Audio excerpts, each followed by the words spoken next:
You're listening to Last Word Radio, where you get the last word.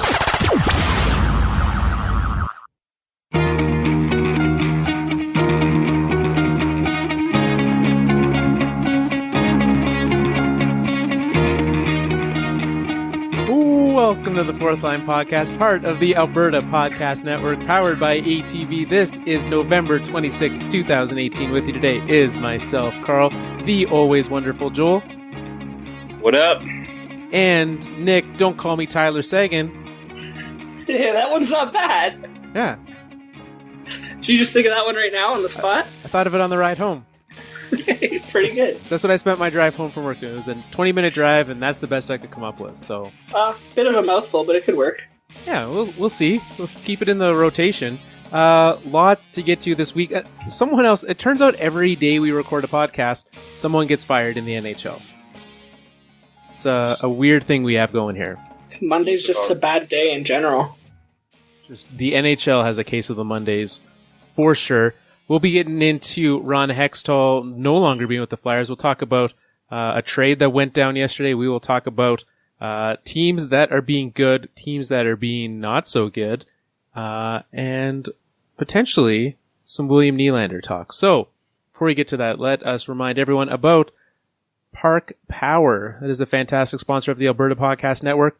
If you go to parkpower.ca, you can find out everything about there. But what I love the most about Park Power is the fact that it has reasonable prices that are competitive with everyone else in Alberta's power, but also they donate some of the proceeds to charity, and that's a win. So parkpower.ca is where you want to head to. Switch to Park Power and help your community. That's a great thing that you should do. That is a win. Ron Hextall, no longer the general manager of the Philadelphia Flyers. And that is not the person with the Philadelphia Flyers that I was expecting to be gone. It kind of took me by surprise a little bit today. What do you think? I think they fired the wrong name-sounding guy. The wrong guy who has this... they should have fired the coach. That's what I'm trying to say. They should have fired the coach. No, I was hoping you were just going to go with that for as long as possible. Yeah, I agree. The name-sounding guy should have been fired instead. Yeah, but, I mean, I don't know how. I'm sure Ron Hextall can be blamed to a certain extent, but the team's not. They should be better than they are. They're with the roster that they have, and Hextall is not getting anything out of them. No, exactly. And whether it be Hextall or the coaching staff that he's built, he is the one responsible for that. And I agree. And it could have come down to a lot of what they said today was that. Paul Holmgren said that there was a difference of direction now, that they no longer have the same vision for this team. And if that vision was, hey, like you need to fire the coach you hired, then that's fine. If that direction is, you need to call up Carter Hart because our goaltending is terrible. And he was like, let's not rush the goaltending prospect. I don't know. Those are, when I look at it, those are the two that kind of stand out to me as difference of direction that they could be going. Or they're like mad that they have like not because like isn't like their team's not full of a bunch of like Wayne Simmons type players. Like, is that maybe the thing? I don't know. Like maybe they're just like, you know what, you signed like not the type of players that we want in Philadelphia. They're not playing Flyers hockey. They're not playing Ron Hextall hockey. Yeah, well, the fact, what was it? They had no penalties in the game against the Leafs on the weekend. They finally got their first fighting major. And like, sure, that's not what the fans have come to expect in Philly, but certainly not bad to not, the way they've been playing is bad, but that's not a terrible thing in and of itself. This whole thing's crazy. Like, to fire people and change your team based on a brand of hockey that you played 40 years ago that this team for some reason is still supposed to be known for, I think is crazy. Yeah, the toughness factor is definitely, and I'm not saying I'm not sure that is the issue, but I think what they have been known for the last, I wouldn't say 40 years, but at least the last 15, 20 is terrible goaltending. And that's something that this team has plenty of. We watched Calvin Pickard get lit up by the Leafs. That was some of the worst goaltending I have ever seen. I don't know how he lasted as long as he did, and he didn't even make it out of the first. Oh, it was bad. It was bad. Not often am I willing to say I would have done a better job than an NHL player. I just would have had to lay down on the ice. I could just lie there, and I would have done a better job. Yeah, I would agree. Joel would do a better job. I would probably also do a better job. Nick would certainly do a better job. No, not the goaltending. I'm not into the goaltending. Can't do it. What about just lying on the ice? That I like. Yeah, what are your lying abilities like? My lies per 60 are great. Yeah. Well, we'll see how many lies you get in this 60 minutes of the fourth line tonight. We'll get back with you at the end. So what do you think? Like, what direction should this team be going? Because if they say they want, a difference of direction, I would think Hextall is probably in favor of sticking with the direction he's built this team for. What difference do you see this team be? Like, if they're going to change one thing, what is it that they should be changing? What direction could they go? Because I look at this roster, I'm like, there's not a whole lot that you can do outside of, firing a coach or calling up the top prospect goaltender. You should probably just get a good goalie. That should be the direction. I like that direction. I think so. I mean, they're not that far off. They're at least a playoff team. But I think I think they cited today philosophical differences. So if what it came down to was ownership wanted changes and Hextall said, no, let's wait it out. This team's better. And they're like, okay, well, screw you then, you're out. Then I wonder if they're going to be looking to change the roster now. Well, what, especially this far in the season, where are they going to go get a goalie? It's not like there's just goalies lying around on the goalie tree. No, I agree. But there are goalies that you could get. Like going and getting Brian Elliott was that was not, you knew that was not the answer. You knew that wasn't the answer. Everybody knew that wasn't the answer. But it's okay. So yes, you can. There are goalies out there. You can trade for them, but they don't come cheap, especially starters. So what are you going to give up on this team to bring a goalie in? Especially a goalie that, well, sure, you can trade away part of a year of Wayne Simmons, but who wants, so if it's a goalie that's going to be a UFA next year, so you're going to be looking at what? So let's say you somehow convince the Jackets that they're going to miss the playoffs and that they should trade Bobrovsky. Okay, well, you're not trading Wayne Simmons, because if they're thinking, well, we're not going to make it, which they're, that's not a sell that you can actually do because they're in a playoff spot. So you're either going to have to give up player for player if they have a backup goalie that they can. Columbus doesn't. So you're looking at a team with multiple goalies, which there are very few of, or you're looking at a team that's out of it and you need to be giving up prospects. If you're trading a goalie, well, I'm going to bring up Carter Hart again. I don't think that's something they want to do. So how many prospects are they willing to move? They're not the deepest of teams. A lot of their, maybe they trade Matt Strome. Another Strome gets traded. But they're not super deep. There's not a lot of top talent that they have sitting around that's not already on this roster. Yeah, I agree. I think teams are going to start asking for some of their defensemen. It's pretty much the only thing that they have that's worth anything long term. Do it. Just trade it. Just blow the team up. That's the other option. No, but not this team, Joel. Come on. They're good. They have good players. I know, but all logical thinking has been tossed out the window for this team. Okay. Look, Mr. Leafs, the solution to everything isn't just blow it up, scorched earth rebuild, all right? I mean, it works. Sort of. For some teams, it works. For some teams, ones who win the lottery, it works. Unless you're Oilers. Sorry. Just like, yeah. how bad, side note, how like bad a week is Edmonton having? Like the Stampeders came in and won the Grey Cup in Edmonton, and they still they have Connor McDavid, and they're about to like waste every year of his contract. Like how bad? It's just a bad week. I feel like they've had a bad decade. Yeah, let's just go back to the year 2000. Let's reboot this millennia for Edmonton. Wait, 2000 wasn't a good year for them, was it? Well, when did they make the Cup? That would have been 11 years ago? 2007? Yeah. Yeah. But that was just kind of blind luck. They just rode one Dwayne Rollison all the way. Yeah, so it's just sad. It's almost to the point where it's sad. Almost. Not yet, though. Well, because they still have McDavid. As long when they don't have McDavid anymore because he's sad about Edmonton, then it'll be sad. Yeah. It's still a little bit sad. Speaking of Edmonton, I think the saddest thing of this whole Hextall thing is that he was the first GM to be fired this year. Yeah, well, that's the other thing, right? I always find it interesting. When do you trade a GM or fire a GM? Because you just let him do an entire offseason worth of stuff.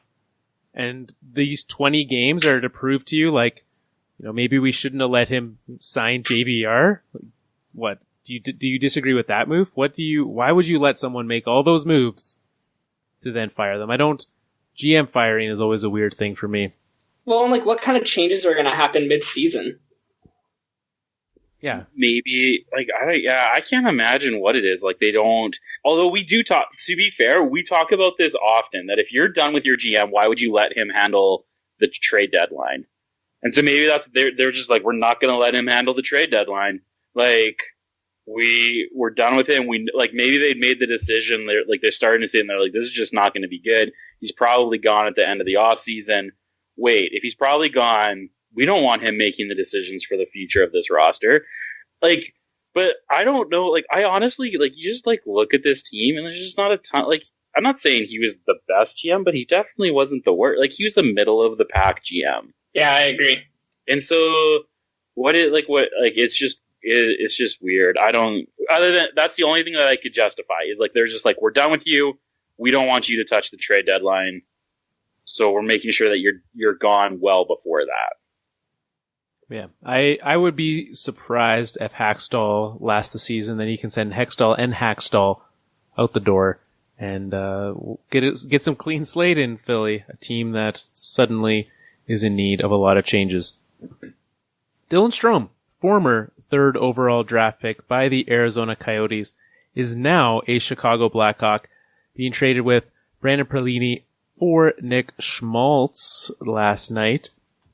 Schmaltzy. Schmaltzy. He's such a good name. Forgot your love of Schmaltzy. But Dylan Strome is the bigger, not producing wise, bigger production, but Dylan Strome is the bigger name in this trade, because the 3rd overall pickness, 45 NHL games. Did Arizona give up too quickly? Or is it just the case of someone that's not actually good? Probably just not good.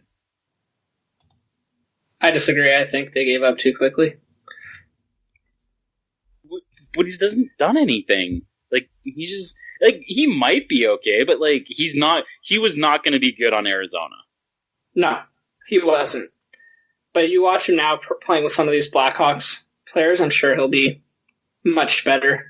And maybe he's just the kind of guy that needs that support on his wing to get him going. But even so, we're still going to be saying Chicago won this trade. Well, and even I look at the fact that there's a strong likelihood that he's going to be reunited with Alex DeBrincat, who they played together on the same line in Erie. And so having someone that he is comfortable with, someone that he has had strong success with before, I think is something that's going to help him. So he has that comfort zone back. Sure, it's been a few years, but to be able to have that and to continue on. And 45 games is not enough of a sample size to make any decision on an NHLer. You gave him some time in the minors. You gave him some time. You sent him back to Erie last year. I haven't seen enough of him at an NHL level to be able to make that decision. Now, if you say, well, he was terrible in the A, but he put up 53 points in 50 games in the A last year. As a, 19-year-old? That's pretty good. 20-year-old? That's pretty good, right? Not great, not fantastic, but good enough. And so you give him that chance. You thought he was good enough to take him third overall, passing on such players as some guy named Mitch Marner. I don't know if you've heard of him, Joel. That guy. So, you thought he was good enough, and now suddenly Nick Schmaltz, not anything to be disappointed in. He's produced well, but the upside certainly leans towards Chicago on this deal. I think so, although Daily Faceoff has him on a line with Chris Kunitz and Marcus Kruger today. He's not going to do well on that line. No, was that a practice line for them? It must have been. It was updated today, so. Well, I'm sorry, Dylan. You might have just should have stayed in Arizona. But the other thing that I think coming from this trade is there is, obviously when he came in Arizona, everyone had big excitement about this young GM and his new data-driven ways. He's terrible as a general manager. He is not very good. He's made a couple of moves that have, led to some success, mostly the Stepan Rant, but even Ranto's hurt. Sure, he's decent this year. Derek Stepan's nothing to get excited about. I haven't seen, aside from trading for, using his cap space wisely, it's the only thing that I've seen from him that I like. Yeah, I don't know what else to say about the guy. The team, you'd think at this, everyone was very excited when he got hired, right? Because they're he's gonna tear it up with all his stats knowledge. But it's been 3 years now, and the team's still kind of in the same spot. So I don't know, how long do you give a guy? I do know that Ron Hextall's jobless right now, so he might make a good replacement.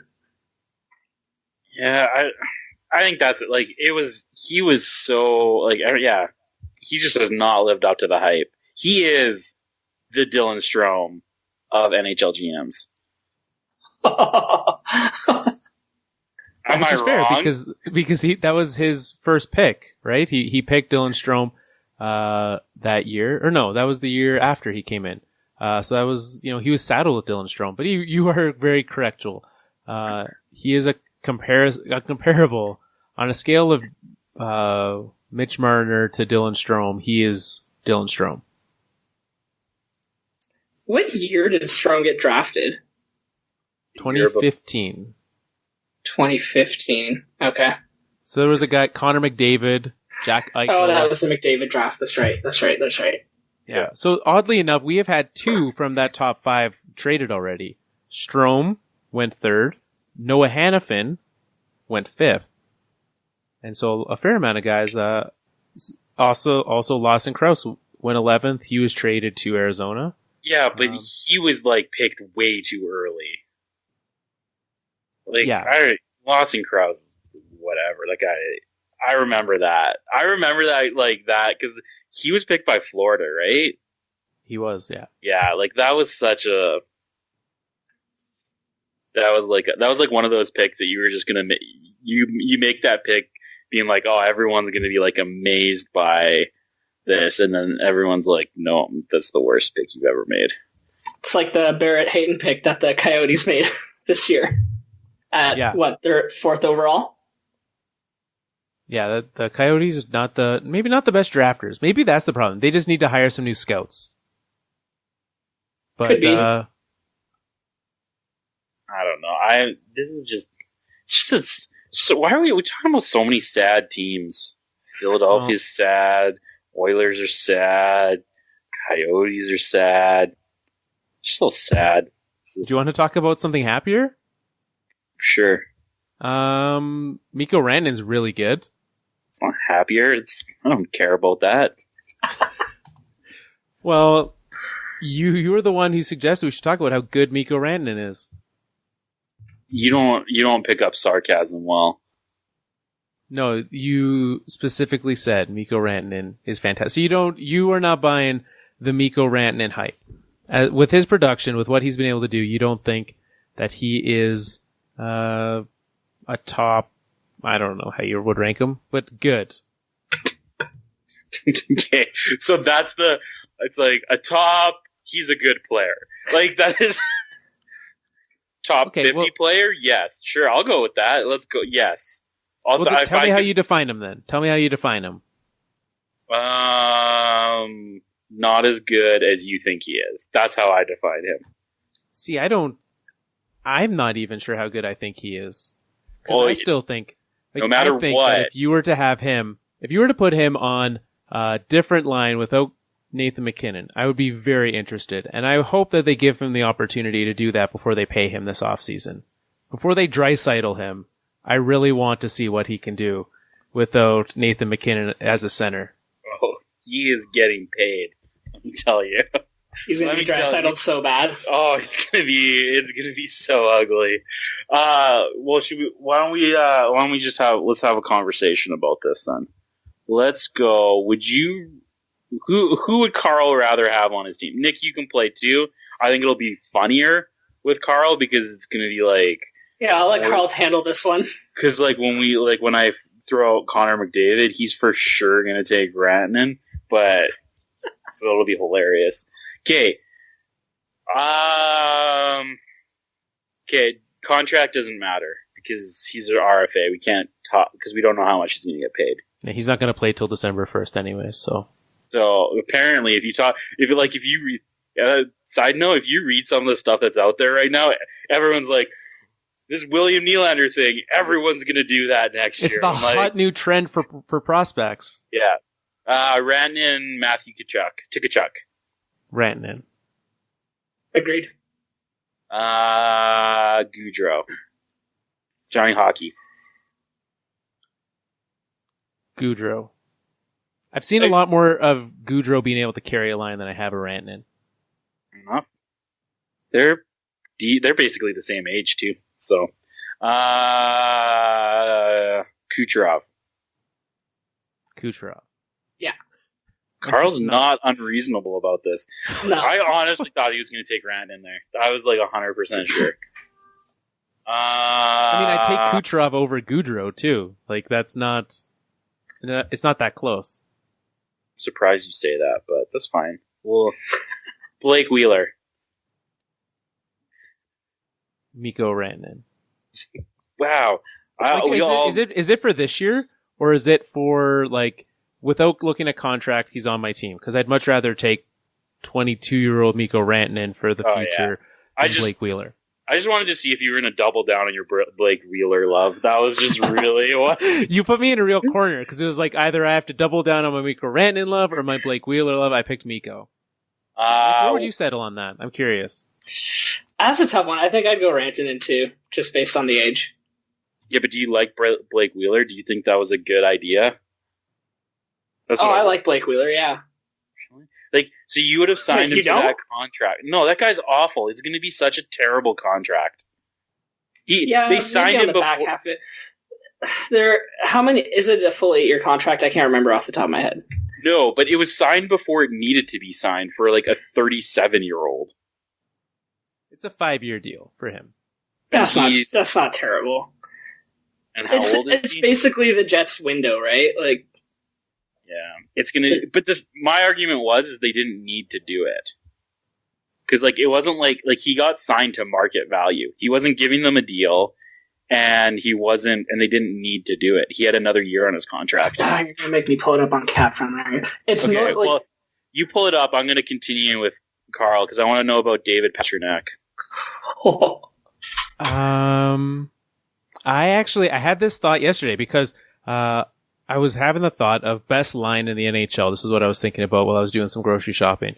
And for the last few years, a lot of people would argue best line in the NHL was the Pastrnak, Bergeron, Marchand line.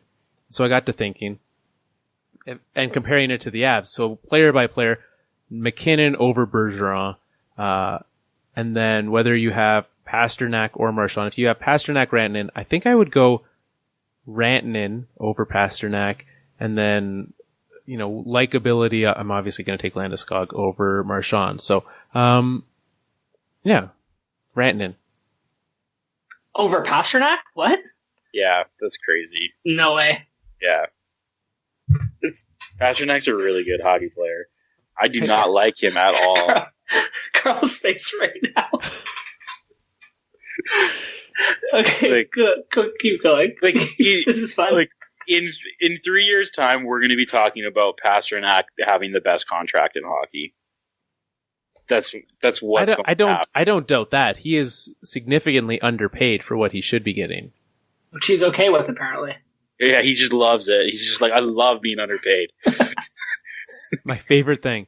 But the fact is if we're looking at this outside of contract, though, I probably would rather have Rantanen, because in the same way, like Pasternak does well because of the situation that he's put in. Or he's the best player on that line. Like, maybe those guys do better now. Like, maybe Marchand is all of a sudden good because Pasternak's making him good. No, Marchand's suddenly good because Mike Babcock taught him things at the World Hockey Championships. Thanks, Babs. I'm not convinced Babcock's as good as everyone thinks he is. We'll get to that later. Do you have anyone else on this in this No, game? that's basically it. We were like, we've hit the level of irrational that I was looking for. Is that what you're just going to turn it off when we hit it? Yeah, it's just, I'm trying to think, like, I don't really know where else to go. Because it's Patrick Line, eh? Like, you're not taking Rantanen over him. Are you, Carl? I love that. That's where we're at, is that we have to ask that question. Like, you're not, right? Please tell me you're not. Please, just tell us. No, I would take Patrick Laine over Mikko Rantanen. I think he's just saying that now. But, okay, here's the... If Patrick Laine hadn't have scored 5 goals on the weekend in one game, I maybe could have, like, tried to play it off, but he's at, like, peak Laine right now. I can't do that. Okay, here's the last one. Elias Pettersson. Pettersson. Yeah, it's not close. That guy's really good. Yeah. So Nick, you had some time to do some research. Blake Wheeler, what are your thoughts? Okay, so here's where I'm at on the Jets. I like the Brian Little contract much less than the Wheeler one. Well, yeah. That's not. I didn't realize it was that bad, guys. This is the first time I've seen this. I don't know. I don't think they're in that dire of a position. I think the reason that they wrapped up that Wheeler contract so early is they're laying down a foundation for guys like Laine and Connor and Patan, because they got to get those guys signed in the next few years. And the cap's going to go up every year, I think. So it's not going to look that bad in a few years. But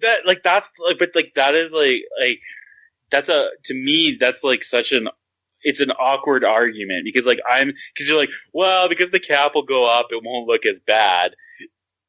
Like, it still doesn't make it good though. And it doesn't mean that, my argument is they didn't need to do it. They signed him before the season. Like, no one is going out there. Like, if he wanted to stay in Winnipeg, no one was going to go out and offer 33-year-old UFA Blake Wheeler more than 8.25. No one was going to do that. But, so the Jets made it to the conference finals last year. You know, maybe they win a cup last year or this year, then suddenly Blake Wheeler's price tag goes up. Which is perfect. You win a cup with Blake Wheeler at 33, you let him go, and that, to me, that's an even better situation. Like, I don't think there's anyone in the world that was going to pay Blake Wheeler that money. So it's not that he's not a good player. It's that no one else was going to do that. So why do it? They could have waited. Because, what if he gets injured this year now? What if he gets injured any year? But you didn't need to sign him. No one's going out there and paying him that much money. Who's going to do that? No one's going to be like, hey, yeah, you know what I really want? 38-year-old Blake Wheeler at $8.25 million. That sounds like a great idea.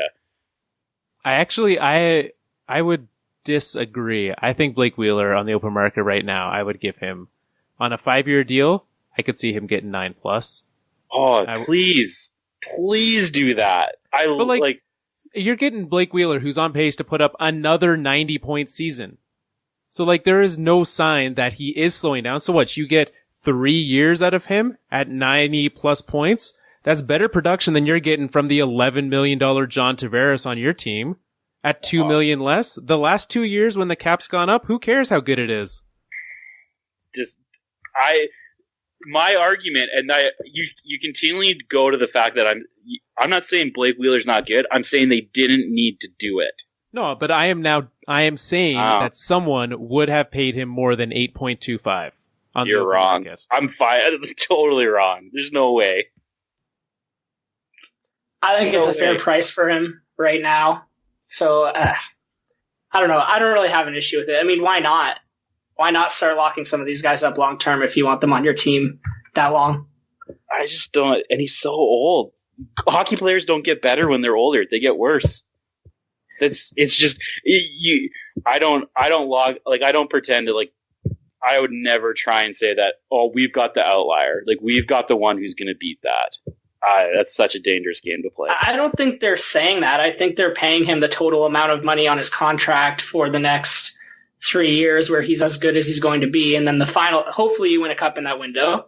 And then the last 2 years of the contract, he takes on, more of a mentorship role than scoring goals. I guess. I just don't. It seemed so unnecessary to me. But let's.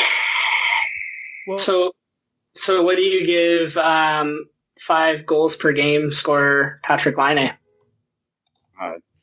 He'll be I don't even know. I think you have to wait to see what. I honestly think you have to wait to see what someone what is Nylander going to get, because Laine is going to get paid more than Nylander. So, because right now the only thing you have to compare is the Draisaitl. He's going to get paid more than Draisaitl. But the thing is he's a winger. So I don't know where these wingers are getting paid right now. Cause I think the top winger right now is Patrick Kane at 10.5, I believe.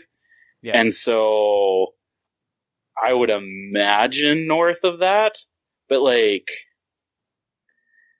everyone's going to wait for this Nylander situation to shake out. Everyone, Sebastian Aho, Mark Stone, Rantanen, all these guys. Everyone wants to see what Nylander's going to get paid.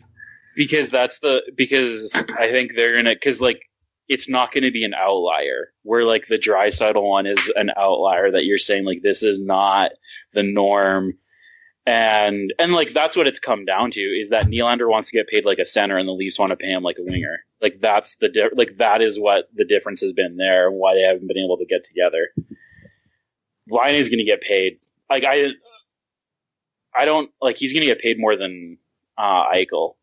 And I don't know if he should be. Yeah, I don't know either. But I think it's a tough one. It's going to be a big number for sure. It's going to be certainly north of 10. Yeah. The one I'm most interested in is Point. Because that guy's showing he can play hockey, and they are in a cap mess if all of a sudden Point is commanding $10 million a year. And they don't have Yzerman anymore. So no one's convincing him to take less money. Yeah, Stevie's well, my job here's done. Good luck, free swap. That's the thing that'll be, because again, what's his name? Yanni Gordy? I don't know how to say that, guys. He's making he's about making 5.1 for the next 20 years. Not cheap. You're going to tell me Point's going to point to that and be so I'm at least twice as valuable as him. Yeah. Yeah, I don't know what the Lightning are going to do, because they got some defensemen to extend too. Oh, and they have a goalie to pay. That's the one that I'm most interested to see, because it's going to be very difficult. The nice thing for the Avalanche, Carl, like, who really cares what they pay Rantanen? Yeah, they can get away with it. It doesn't matter, and that's the beauty thing. So, like, that's the, like, they can get away with it. It's these cap teams that can't get away with overpaying people. And that's, so. Do you know that the Tampa Bay Lightning are still paying Matthew Carl a cap head buyout until next year? Really? That's not good. That's of almost $2 million. Yeah. That's the, well, and that's. And also Ryan Callahan's still getting paid almost $6 million. He's done soon, though, isn't he? After next year. Yikes. And they got to get points signed, like, for next year, so. And they get, like, the Ryan McDonough extension just is so bizarre. Like, that's, I don't know. So I get this conversation about RFAs and it going to be an because like there are a bunch of interesting cases, like how much is Lining going to get? What's Rantanen going to get? What's Point going to get? Like there's these guys, and you got Marner and Matthews, I think Matthews is like the least interesting one of all of these because it's going to be 12 because you're not McDavid, so you get 12. Like, so it'll be. Yeah, he'll get a slightly smaller percent of cap than what McDavid is. Because that's what the agents are going to come in and ask for percent of cap, right? And that's what's important for the teams is that. So, but yeah, we'll see. It'll be interesting. I don't expect to have these situations going into December or like late November like we are now next year, though. There will be, I know everyone's talking big game because, sports media needs to have people tuning in to see what's going to happen, but that's not going to be the case. You're not going to have a stalemate going that deep into the season. You might have one, maybe two, but the way that they're painting it, where no one's going to be playing hockey until the end of November, is not going to be the case. No, these guys want to play hockey. They'll get it done. Not like William Nylander. He doesn't want to play hockey. William Nylander's like, hockey? Apparently not. He's just like, I'll just rest myself up for the playoffs. Like the SHL playoffs. What playoffs? Yeah. You guys are so mean. Where do you stand? I was gonna say, we got 5 days left. Saturday. By Saturday, I think it happens. I know that there's been so many reasons why he should sign. They say he's close. I don't believe anything that people report on the William Nylander situation, though. It's just so all over the map. I do believe that he signs. Whether it be a bridge or a long term, I would probably lean more towards a bridge. So, like, the guys that I do trust that have been reporting have been saying, like, he's coming in at about, they're saying, like, 6x7 is kind of where they're coming in. 6 years by $7 million? Yeah, that seems to be like the conversation. And so they said, I think they said each side is about 250 away from either side of that. Leafs are a little bit under, like, so if they're that close, they'll sign this 6. That seems crazy to me, over $250,000. Yeah. On like a $7 million deal. Yeah, which I guess if the Leafs are thinking that they're that tight up against it, you have to be willing to be that strict, but it seems a little bit like just give them the. I really wonder if this is just Dubas being like, I'm not going to get pushed over on my first contract. Like, I really wonder if it's just him, like, but he can't. He's almost like overcompensating a little bit. He can't be pushed around though, because he's got these other guys. Like, he's got a tight cap to manage going forward. Yeah, like and that's the thing. And so I just don't, like, I think he's smart. Like, so Pasternak just scored just to follow up on our previous. How many goals does Mikko Rantanen have tonight? They're not playing, Nick. They gave him a night off. He did so well on the weekend. They gave him the night off. That's how good he is. Nylander, like, I think he signs. I don't, like, he's not getting traded. Cause, like, he'd have to be traded tomorrow basically, because the team because the team needs time to sign him. The team's not going to trade for him without the opportunity for him to play this year. Can I have a redo on my comeback a second ago? Because when Nick said how many goals does Mikko Rantanen have right now, I should have asked him what the score of the Wings game was. That should have been my comeback. It's not good. It's not. There's a lot of puck chasing going on.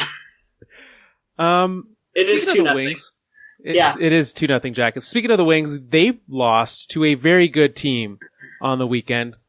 They lost to the Buffalo Sabres, winners of now 9 games in a row. The Buffalo Sabres are the first team in the National Hockey League.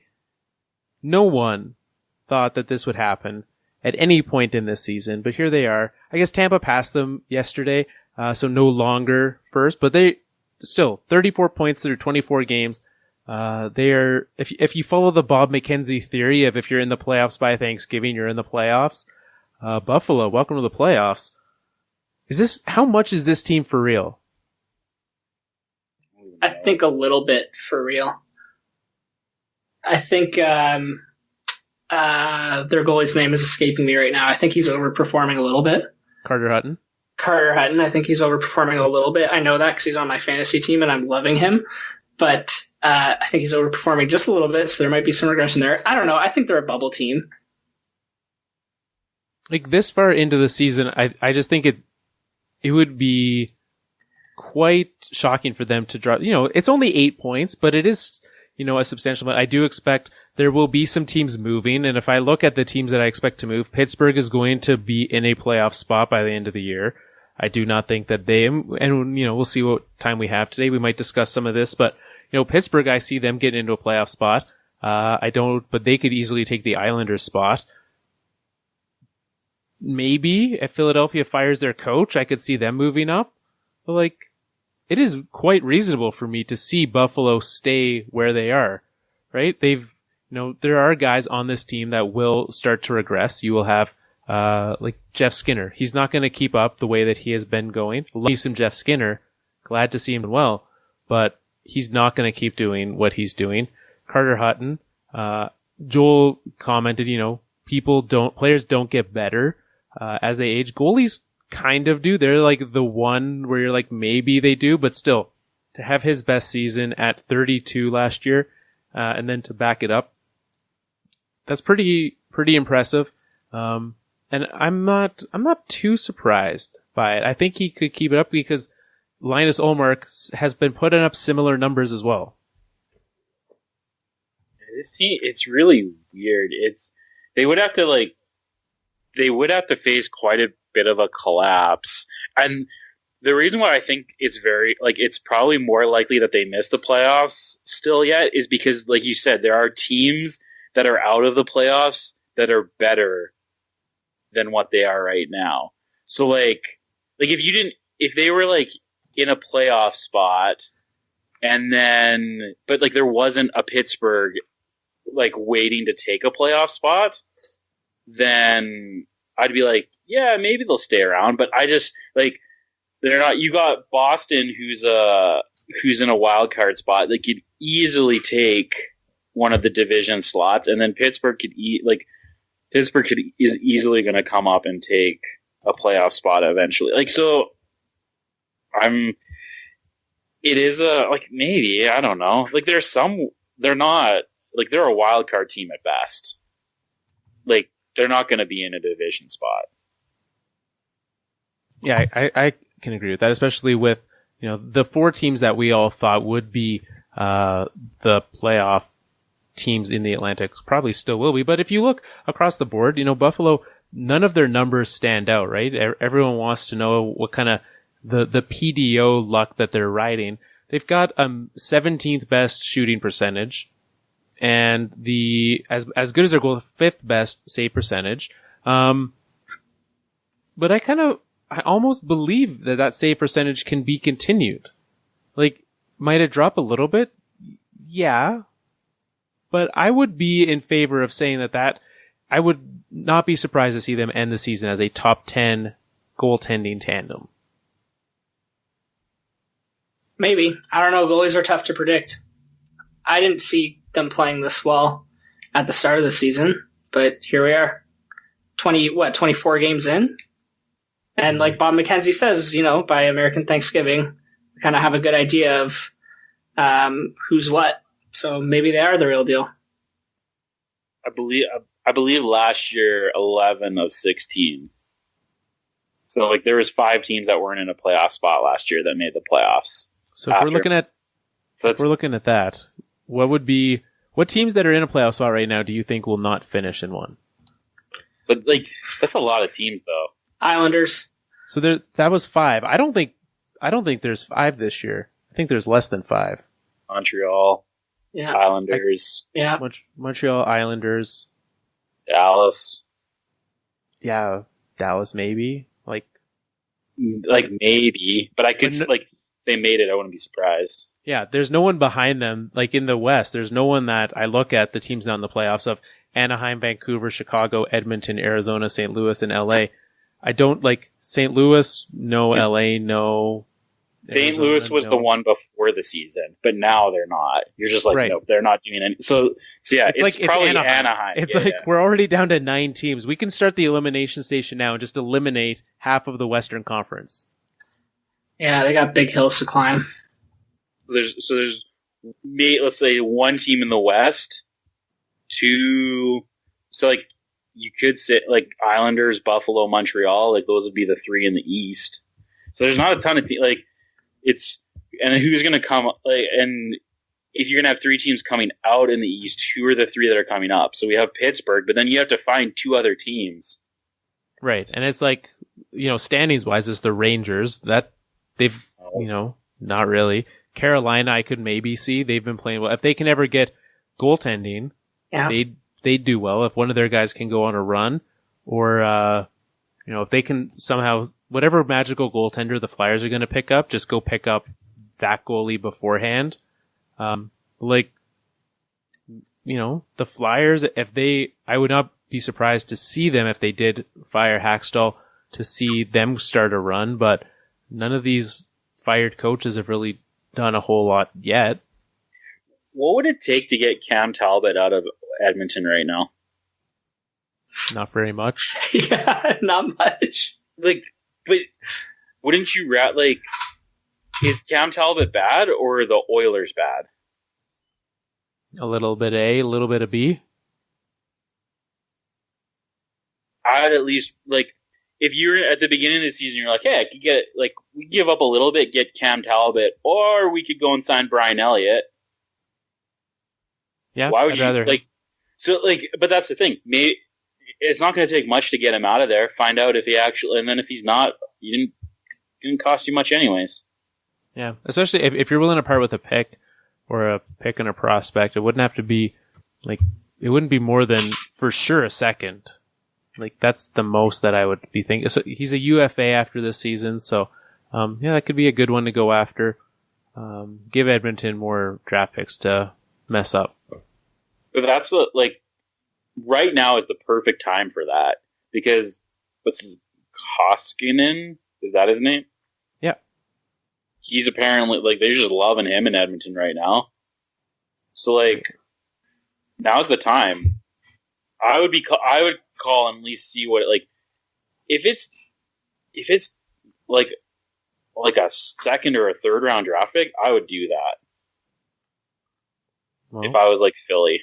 Make the call. Make the call, Philly or Carolina. Well, they don't have a general manager right now. How are they going to make a trade? Nick, you ask the real questions. You're asking the tough questions. Just get Hextall to just do the paperwork on his way out. Yeah, Ron, can you sign this trade? You fax it. We don't know the number to fax it in. Can you do that for us? Bettman would still use fax machines, wouldn't he? Yeah, that is such a Bettman thing to do. Putting in new technology costs money, Joel. Hey, let's do a review. Let's give these guys let's give them a Nintendo from Switch. The 90s. Yeah. No, can't splurge and get them an iPad. It's a whole television like the NBA does. They've got real TVs on the sidelines.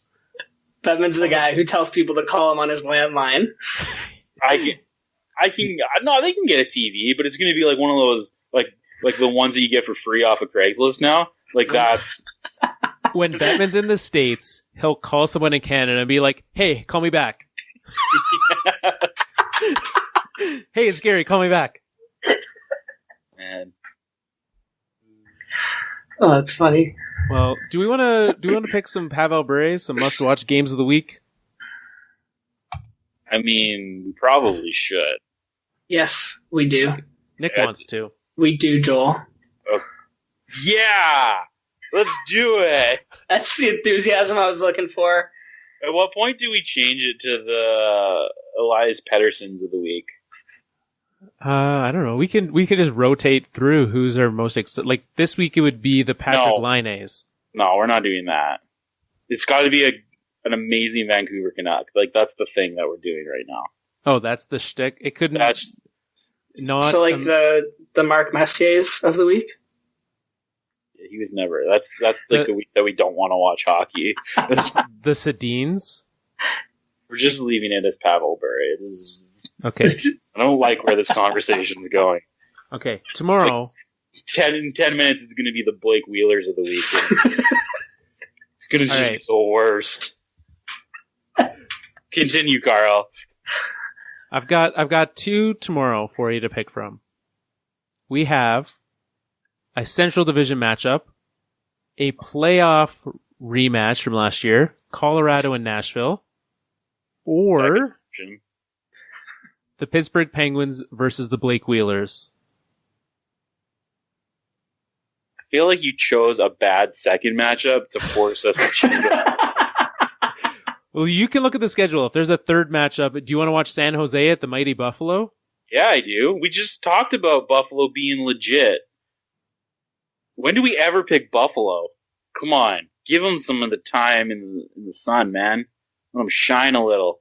I'm good with that. Okay, Plus, San Jose Buffalo is the game of tomorrow. What about Wednesday? Since you didn't like my game suggestions the first go round. San Jose, Toronto. Beauty. Just like all San Jose all week? Just double up. The Eric Carlsons of the week. I could go down. I could be convincing to Dallas, Calgary. I was going to say Dallas, Calgary. I was going to say Pittsburgh, Colorado. Of course you were. I can do Dallas. Apparently, there's some guy, Landon Bowe, is apparently starting in net for the Dallas Stars. Stop using that app. Get a new app. The Score app is not good? I don't like it. Okay. On Thursday, Let's November pick the Avalanche game. 29th. There's no Avalanche game that night. Oh, no. They don't play triple. They don't play back-to-back-to-back. We can pick, this is a medium night of hockey, to say the least. Do we double down on Buffalo? Oh, we double down. Because there's Buffalo-Tampa that night. This is the real test of Buffalo. Yeah. Let's see what you got, Buffalo. Okay. Because Buffalo's playing again. Man, they also play a lot this week. We will not be picking Buffalo at Florida, though. Can we just go ahead and not do that? Great. Okay. Other games that night. This is Friday night. A typical Friday light schedule that leaves us with 4 other games. We probably don't want the Los Angeles Kings. No. So that leaves us with Anaheim, Carolina, New Jersey, Washington, or St. Louis, Colorado. I know my pick. I would probably go Anaheim, Carolina. It was between that or Jersey, Washington for me. You guys just hate watching the fantastic Mikko Rantanen. You made me watch a game this week. Mm-hmm. And they won. It was good. So come Saturday, here's the question. Toronto is playing, as they do. They're playing on Saturday night in Minnesota. If he signs a contract before December 1st, is this William Nylander's first game of the season? No, he doesn't play Saturday. Okay. Well, That leaves us with a weird slate. We can have Erik Karlsson's return to Ottawa at 11 a.m. I'd maybe go Vegas Edmonton. Wait. Vegas Edmonton. I can support that. I suppose so. I'm so confused by that. Or Philadelphia Pittsburgh. There's just no good games this day either. I'm fine with that. I'm fine with either of those. It's weird, but let's do it. Let's go Philadelphia Pittsburgh. Okay. Yeah, that'll be a good game. Oh. Yeah, who knows? They might have a new coach by then. I get to choose Sunday because both you guys are going to be like, let's choose this game. Look, you have said this is the 4th time I have tried to sell you on my team. Colorado at Detroit. No. Majority. Even Nick doesn't want to watch Detroit. I'm going to be watching that game. But not because you want to, but because you have to. I'm currently watching the Leafs Bruins game, not because I want to watch Boston, but that's because that is what my team's doing right now. I'm watching the Washington Capitals and New York Islanders. Yeah, you're watching your team. We get that. So Joel, what do you want? Nick and I will sort out. Typically we do some sort of a wagery thing. We should see if that's the thing we want to do. Yeah, we should do a bet of some sort. All right, we'll sort that out while Joel figures out who he wants to pick. No, I don't want to watch any of these games. Yeah, there's not that many good games to pick from. There's no good games. Okay, we're going. Colorado, Detroit. That is the game of the day. And yet you wouldn't let me do Toronto, Minnesota on Saturday night. You didn't even say that you wanted it. You literally said we can't do that because Nylander's not playing. That's what you said. Because that's what makes Toronto exciting. No one wants to watch a William Nylander-less Maple Leafs. No, it's just sad. Currently watching it. I'm currently watching. What's his name? Just score. I don't even know who that is. Who's number 92? I think I can't say his name. Evgeny Kuznetsov? No. I'm watching Washington. It's fine. He's not in the lineup either. 92 on what team? The Leafs? It's Ozhiganov. Ozhiganov. He just scored his first NHL goal. Let's play everyone's favorite game. What country is Ozhiganov from? I know, though. Do you? Yeah. Is it, I'm going to say Russia. Is it Russia? Yeah. There you go. He is from a place I'm not going to say in Russia, a place I can't say. Do we want to pick a Monday game? Because if we do, Buffalo's playing Nashville. I'm not picking Buffalo again. Also, for those who have Leafs PR notifications on Twitter, just heads up. There's going to be one rolling in here real soon. We'll make your heart stop a little, but it's not the one you want.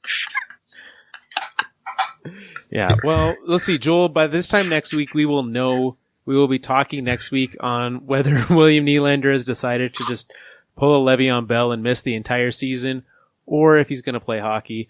And so we'll be talking about when he's going to make the lineup, because I think that kind of makes sense. So, the Alberta Podcast Network is a proud part of this show, or this show is a proud part of the Alberta Podcast Network, one or the other. You get to pick. We'll let you pick. We picked the Pavel Braze, you pick that. Lots of fantastic things. I know there was a lot happening up in Edmonton. That's where the Alberta Podcast Network is headquartered, in Edmonton. It's the greatest thing to come into Edmonton. And they had a big Grey Cup party this week, which was nice that the Stamps were able to win that. So them and the CFL 2.0 podcast had a very big, very good time up in Edmonton with the Grey Cup being there. So fantastic. If you want to be a part of great events like that, head to the albertapodcastnetwork.com/events and find out what is happening in and around your community and be a part of events happening with your podcasters. So the shows you listen to and love, there's more happening there. Is there anything we missed this week? Anything that you by the time this show is still going, that's burning on your hearts? No, I got the Leafs PR tweet. We're good. Okay, so Ozhiganov. So if there's another one tonight, all bets are off. Yeah. Freak out at will. What time of the day do you think they'll announce the William Karlsson signing? The who? Late? William Karlsson. He's already signed. William Nylander. William Nylander signing. I assume that we'll wake up to it. I think that's what'll happen. It's going to be like a 2 a.m. thing. Because he'll sign it like 6 a.m. Sweden time, December 1st. He'll wait, or I guess November 30th. That's because December 1st is too late. Does it need to be signed? 5 p.m. On 5 p.m. December 1st? Eastern. So 3 p.m. our time. So by the time the Leafs game fires up that night, we will know. That'd be quite the thing if, we'll be watching for him in airports all around the world to see what he's doing. I think that's probably how we'll find out. I sort of hope we just find out by him being like announced in the starting lineup. Walks out onto the ice. Doesn't even take warm-ups. Doesn't even take warm-ups. Nobody sees him. He just all he's just been wearing I don't know. He's just been wearing Leo Komarov's jersey this past week in practice, and everyone's just confused by it. But that'd be good. I'd be so down for that. They should do that. Yeah, that would be fun. I wanted them to do that the first game of the season. Opening night, when they actually fully announced the lineups, he skates out there. Instead, there was just a gaping hole at 29. But he's still on my. He's still the background on my phone. I still believe. Background on my phone is Mikko Rantanen. Of course it is. Of course it is. For the longest time, it was Kadri. Pasternak just scored again. This is the worst. He might be okay. It was Kadri laughing at Chris Russell, wasn't it? Yeah, Kadri laughing at Chris Russell for scoring the game-winning goal against Cam Talbot.